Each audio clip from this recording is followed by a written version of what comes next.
Olá, sejam muito bem-vindos a mais uma aula do nosso curso de Noções Básicas sobre Análise de Impacto sobre a Mobilidade Urbana. Agora, nós vamos tratar um pouquinho sobre o que são polos geradores de viagem, que normalmente são um dos objetos mais comuns, de análise no contexto de impacto sobre a mobilidade urbana. O que é o conceito de polo gerador, O que é um polo gerador? Eles são empreendimentos ou atividades que, devido à sua natureza ou o porte, geram uma quantidade significativa de viagens, que é a geração, e ou atraem pessoas e veículos. Quando a gente fala de geração de viagens, nós temos essas duas possibilidades, a atração e a geração.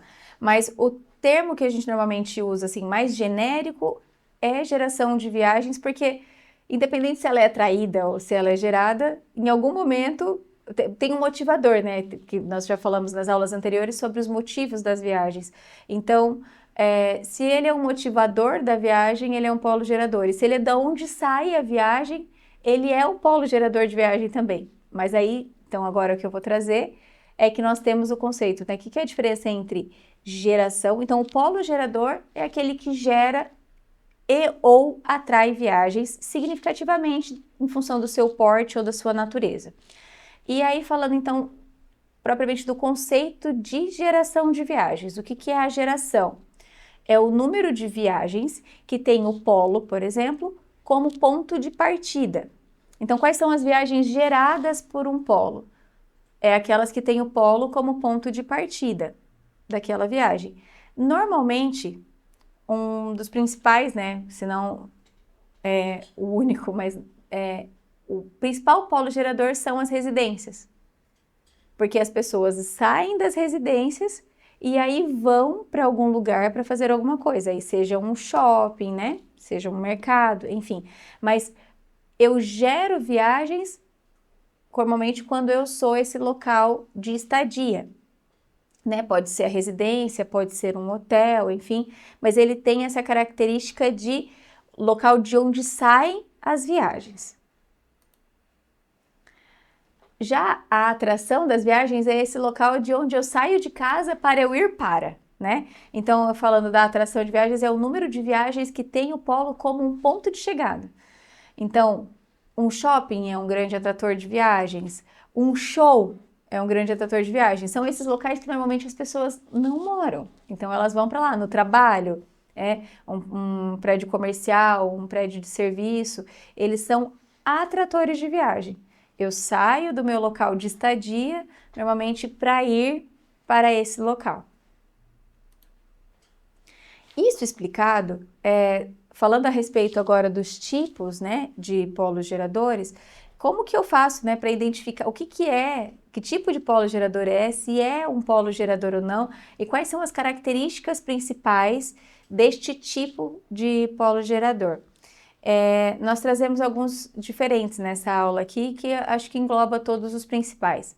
São os polos residenciais, os polos comerciais, os polos de serviço, polos industriais e ou logísticos e os polos de lazer. Falando sobre os polos residenciais, como eu disse, normalmente eles são a origem das viagens, eles são geradores de viagem, mas ao fim do dia eles também atraem viagens, porque aí eu saio do meu trabalho para ir para minha residência, ou eu saio daquele local onde eu estava para o lazer, enfim, e vou para aquele hotel. Então, esses polos residenciais, eles têm, aqui focando na habitação, então coloquei ele desde a habitação térrea, por exemplo, um loteamento, um bairro, que sejam casas, a edificações verticais, aos prédios, eles têm essa característica, os condomínios fechados, loteamentos, enfim, eles têm a característica de gerar viagens, normalmente, prioritariamente, no período da manhã, e tendem a retornar ao fim do dia. Mas existem muitas variações. Então, quando você faz uma pesquisa de origem e destino, isso fica muito evidente. Às vezes tem dias que a pessoa não sai de casa. Em alguns dias a pessoa pode sair de casa para ir para um compromisso médico, por exemplo, e voltar. A pessoa pode ter que, por exemplo, uma pessoa que não trabalha fora de casa, mas que precisa levar o filho à escola. Então a viagem pode acontecer, por exemplo, na hora do almoço, né? De manhã vai e leva para a escola, na hora do almoço volta. Ou às vezes tudo no período da tarde. Então no período da tarde, né, no início da tarde faz a geração da viagem e atrai ao fim do dia. Então não é um padrão fechado, mas principalmente assim, quando a gente faz as observações, a gente nota que os residenciais eles têm essa tendência mais de geração no início da manhã, atração no fim da tarde e nesse intervalo de almoço, para quem vai almoçar em casa, então normalmente dentro desse intervalo acontece uma atração, uma geração e uma atração de viagem nesse contexto dos residenciais. Os polos comerciais, eles têm uma grande gama, né? Então, são todos aqueles que têm a função de comércio, né? Então, shopping centers, galerias, hipermercados. E como características, eles têm a ideia de que eles geram e atraem viagens ao longo do dia todo, normalmente por todo o horário de funcionamento, né? E eles têm picos variáveis a depender da natureza daquele comércio. E, inclusive, alguns tipos de polos comerciais, eles podem ter os seus picos nos finais de semana, eles podem ter os picos em horários de almoço, por exemplo, pensando num restaurante, né? Então, esses locais de comércio e serviço é muito dentro da natureza daquele empreendimento que a gente vai saber como que vai ser, qual que é o horário de geração, qual que é o horário de atração. E só dando um spoiler aqui do restante do curso, mas normalmente essas informações a gente obtém com quem nos contrata. Por exemplo, se nós vamos fazer uma análise de um shopping, o projetista, né, e o contratante, ele sabe o que ele quer. Então, ele sabe quantas unidades comerciais ele vai ter, qual que é o público que ele pretende atender. A gente sabe também pelo projeto a capacidade máxima. Então, tudo isso que vai embasar a gente, ele sabe também, por exemplo, os turnos de trabalho, como que vai ser dividir as equipes de trabalho. Então, com base nessas informações, elas nos ajudam muito lá na hora da concepção da geração de viagens. Temos também os polos de serviço, né? Onde o que acontece naquele polo é uma prestação de serviço. Então, hospitais, clínicas, escolas, universidades, centros de eventos, mas esses locais que eles são polos de serviço, eles têm, normalmente também, como nos comerciais, eles são muito particulares em cada caso, mas eles normalmente têm picos bem definidos, porque eles têm horas de funcionamento. Né? Então, numa escola, eu tenho um intervalo onde as crianças podem chegar para o início das aulas e um intervalo normalmente onde elas saem. A mesma coisa se replica numa universidade.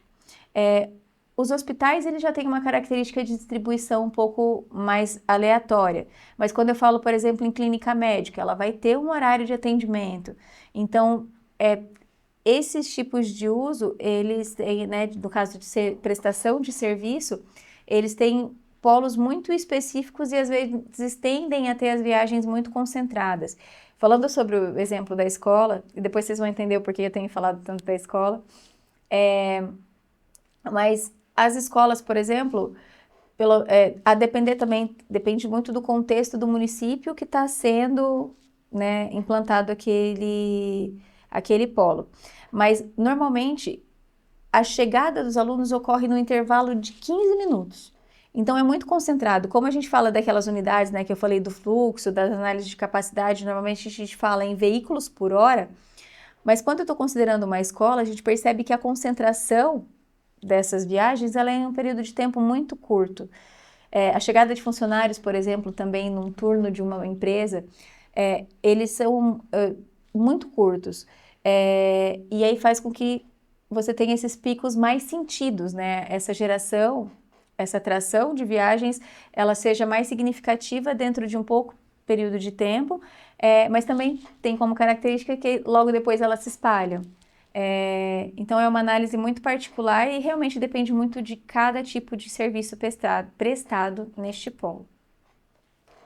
Os polos industriais e logísticos, né, todos eles dependem muito também da natureza daquele tipo de indústria ou daquele tipo de logística, né, por exemplo, uma transportadora, mas a gente fala, né, então, nesse contexto de fábricas, centro de distribuição, e as indústrias, né, elas geram e atraem um volume mais significativo de viagens de veículos pesados. Normalmente está envolvido transporte desses materiais que são produzidos ou transporte também dos materiais que vão embasar a produção. Então, a matéria-prima também normalmente chega por veículos pesados. O de logística, o próprio nome diz, né? Normalmente eles são voltados a transportes entre regiões. Então, tem os veículos pesados como uma característica bastante presente. E com relação aos trabalhadores, aí os picos eles ficam bem mais definidos e normalmente no início e no fim dos turnos de trabalho. É muito plausível você observar isso, por exemplo, se você vai para uma região industrial, observa os pontos de ônibus naquele entorno. É muito mais significativo as viagens nos horários de chegada para o pessoal trabalhar e nos horários de saída, conforme os turnos de trabalho daquele local. E essa particularidade, então, quando a gente fala normalmente, os municípios, eles são planejados que essas atividades, as atividades de logística, as atividades industriais, elas normalmente são incômodas.